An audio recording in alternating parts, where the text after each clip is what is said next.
So it is the week 8. I don't know what week it's on. We're on, but college football is still going, and it's probably going to go for another like 3 or 4 weeks. But before that happens, let's talk about this week.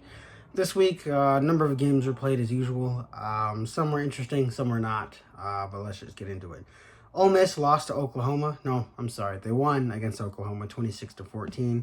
Alabama decided to actually play defense and shut out Missouri. However, Missouri probably just isn't a very good team to begin with, so it probably wasn't that difficult. Indiana moved to 8-0, beating Washington 31-17 at home. Indiana this year is like last year's Washington. So we'll see how that works out when it comes time for championship weekend. Notre Dame beat Navy. I think Navy threw 4 interceptions, or just had, Notre Dame forced 6 turnovers in this game. So Navy no longer undefeated. However, still good for them that they were able to play the game. I think either last year or 2 years ago, Navy got kind of the shit kicked out of them with this game. They lost 52-7 or something. I don't know. Usually Navy and Army, I believe they are, when they play Notre Dame, they don't play them very well or very close because they're just 2 separate schools and 2 separate football mentalities.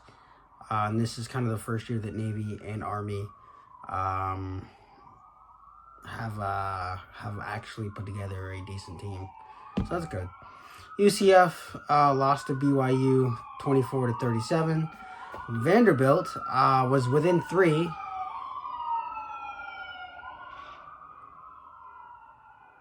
They were within 3 of Texas, 24-27. I think Vanderbilt scored in the last 2 minutes of the game. But before that time, Texas had just kicked a field goal to make it 27-17. So if Vanderbilt kept them out of field goal range, it probably would have either gone to overtime or possibly even beaten Texas, but that did not happen. Ohio State beat Nebraska 21-17. Not that exciting. Illinois went on the road to Oregon and lost 38-9. Oregon actually puts up points this time, so that's good for them. Any other exciting games that are happening currently are Auburn and Kentucky. They're both tied at 10 with 1:44 to go in the second quarter. Michigan, what the heck? Michigan is leading Michigan State 9-7 in the third quarter. I'm picking Michigan State to win that game. LSU and Texas A&M. LSU is winning by 10, 17-7. And it is halftime, actually, at the Wisconsin-Penn State game. I'm hoping Wisconsin wins, but I don't know anything about the team. In fact, if Wisconsin wins, they'll be going bowling. And I think the Cover 3 podcast kind of thought that Wisconsin would be win 4 games this year. So they've exceeded expectations greatly, and if you bet on them to go over their win total, you would have made money. I definitely think they're going to get to 6 wins this year. I just don't know what game that's going to be. It might be this game. It might be the one at the end of the year. Who knows? Houston and Utah. Not that exciting to talk about. And the last game to kind of talk about is Miami and Florida State. Florida State has been terrible this year. They've won 1 game. Miami has been the opposite. They've been great this year. They are undefeated. Miami is winning currently 20-7 with 3:15 left to go in the third quarter. And I would say that is probably going to stay the same. It's week 9, by the way. It's probably going to stay the same. So good on Miami. Sucks for FSU. Yeah, that's it. Those are really all the games I wanted to talk about and that seemed interesting. I guess to talk about the school I go to. Oh yeah, Minnesota beat the shit out of Maryland 48-23. That was interesting. And Iowa also scored points. They scored 40 points against Northwestern, but Northwestern isn't really that good. So, and Stanford is also still only 1 win in the ACC. I could not imagine being a 1-win ACC team, but I guess so.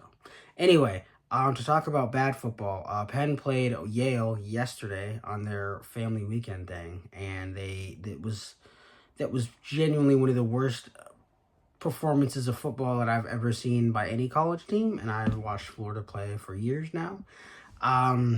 So yeah, that was not good. I don't know what it is. I don't know what's going on, but I think they only had 199 yards of offense during that game, while Yale had seemingly a lot more. Actually, I can tell you how much they had. They had 498 yards of offense, and Penn had 199. Penn had 2 turnovers, and so did Yale. Yeah, I was at the game. I watched the game. It was not a good game. It was not a fun game to watch. Half the time, I was worried about children running around on the bleachers because I sat at the second level, and it's very slanted, and they were just, like, running around. I'm like, where the fuck are your parents? But, you know, none of them fell, so that was good. So, yeah, it was just all around one of the worst games I've ever seen in my life. And I usually sit up at the top level, and you can see when I put the videos up. I'm usually at the top level away from other people and everybody. And there are like 2 or 3 guys. Usually there are 2 or 3 guys that also stay at that level every home game. Pretty sure they both played here, whatever, at some point. And they both are very upset every single time they see the team play, because when Penn gets something good, it's great, but then the very next play it's erased because either there's a penalty or they just let something go. So it's very interesting to watch. Very sad and frustrating, and as much as I would like to see them win, I'm just like, whatever. It doesn't really matter, but it does kind of suck. The starting quarterback got benched after the second series of the first series. And the backup quarterback didn't do that great either. Only 8 for 13, 91 yards, and 1 interception. It's very odd knowing that this team almost beat Delaware and beat the other teams that they played, some of them somewhat convincingly, and then just to watch them play in conference, and they got absolutely shit on. That was Yale's actually first conference win this year, so that's something.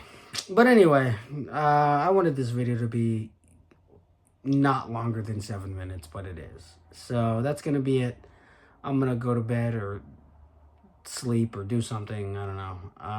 Have a good day, and bye, I guess.